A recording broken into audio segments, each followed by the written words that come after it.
High command ಗಮನ ಸೆಳೆಯಬೇಕು ಅಂತ ಹೇಳಿ ಪರಮೇಶ್ವರ್ ತಂತ್ರಗಾರಿಕೆಯನ್ನು ಮಾಡ್ತಾ ಇದ್ದಾರೆ. ಇವತ್ತು ದೆಹಲಿಯತ್ತ ಪ್ರಯಾಣವನ್ನು ಬೆಳೆಸಿದ್ದಾರೆ ಗೃಹ ಸಚಿವ ಡಾಕ್ಟರ್ ಜಿ ಪರಮೇಶ್ವರ್. ಎಸಿಸಿ ಕಚೇರಿಗೆ ಭೇಟಿ ನೀಡ್ತಾ ಇದ್ದಾರೆ ಡಾಕ್ಟರ್ ಜಿ ಪರಮೇಶ್ವರ್. ಇವತ್ತು ವೇಣುಗೋಪಾಲ್ ಸೋನಿಯಾ ಗಾಂಧಿಯನ್ನ ಭೇಟಿ ಮಾಡುವಂತ ಸಾಧ್ಯತೆ ಇದೆ. ರಾಹುಲ್ ಗಾಂಧಿಗೂ ಕೂಡ ಭೇಟಿಗೆ ಸಮಯವನ್ನು ಕೇಳಿದ್ದಾರಂತೆ ಪರಮೇಶ್ವರ್. ರಾಜ್ಯ ಕಾಂಗ್ರೆಸ್ ವಿದ್ಯಮಾನಗಳ ಕುರಿತಂತೆಯೂ ಕೂಡ ಚರ್ಚೆ ಆಗುತ್ತೆ. ಜಾತಿ ಜನಗಣತಿ ವಿಳಂಬದ ಬಗ್ಗೆಯೂ ಕೂಡ ಮಾಹಿತಿಯನ್ನು ಕೊಡೋರಿದ್ದಾರೆ ಪರಮೇಶ್ವರ್. ನೋಡಿ, ಇಲ್ಲಿ ಜಾತಿ ಜನಗಣತಿ ವಿಚಾರ ಯಾಕೆ ಇಲ್ಲಿ ಇಷ್ಟೊಂದು ಪ್ರಾಮುಖ್ಯತೆಯನ್ನು ಪಡೆದುಕೊಳ್ಳುತ್ತೆ ಅಂತ ಹೇಳಿದ್ರೆ, ಈಗ ಹಾಲಿ ಇರುವಂಥ ಪ್ರಸ್ತುತ ಅಂಕಿ ಸಂಖ್ಯೆಗಳೇನಿದ್ದಾವೆ ಅದೆಲ್ಲವೂ ಕೂಡ ತಲೆ ಕೆಳಗಾಗುವಂಥ ಬುಡಮೇಲಾಗುವಂಥ ಸನ್ನಿವೇಶಗಳೇ ಜಾಸ್ತಿ.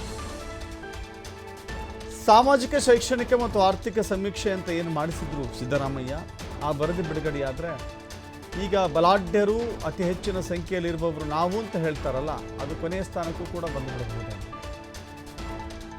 ಸೊ ಹೀಗಾಗಿ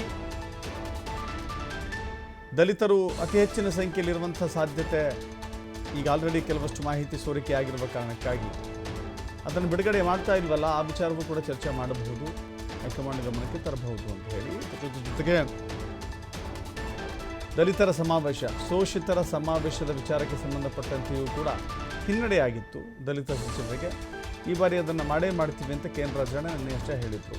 ಸೊ ಈ ಕುರಿತಂತೆಯೂ ಕೂಡ ಅದರ ಲಾಭ ಮತ್ತು ಸಾಧಕ ಬಾಧಕಗಳ ಬಗ್ಗೆ ಚರ್ಚೆ ಮಾಡುವಂಥ ಸಾಧ್ಯತೆ ಇದೆ. ಜೊತೆಗೆ ಕೆಪಿಸಿಸಿ ಅಧ್ಯಕ್ಷರ ಸ್ಥಾನದ ವಿಚಾರದಲ್ಲಿ H C Mahadevappa, doctor G Parameshwar, Satish Jarkiholi, KN. Rajan ನಾಲ್ವರು ಅತ್ಯಂತ ಹೆಚ್ಚು ಮುತುವರ್ಜಿಯಿಂದ ಕೆಲಸ ಮಾಡ್ತಾ ಇದ್ದಾರೆ.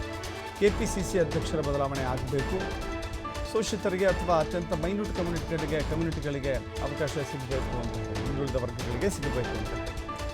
ಸೊ ಈ ವಿಚಾರದಲ್ಲಿಯೂ ಕೂಡ ಈ 4 ಜನ ಬಹಿರಂಗವಾಗಿ ಡಿ ಕೆ ಶಿವಕುಮಾರ್ ವಿರುದ್ಧ ತೊಡೆ ತಟ್ಟಿದ್ದಾರೆ. ಕೆಲವಷ್ಟು ವಿಚಾರಗಳನ್ನು ಆ ವಿಚಾರದಲ್ಲೂ ಕೂಡ ಮಾತನಾಡುವ ಇರಾದೆಯನ್ನು ಡಾಕ್ಟರ್ ಜಿ ಪರಮೇಶ್ವರ್ ಇಟ್ಕೊಂಡಿದ್ದಾರೆ, ಒಂದು ವೇಳೆ ಭೇಟಿಗೆ ಅವಕಾಶ ಸಿಕ್ಕರೆ.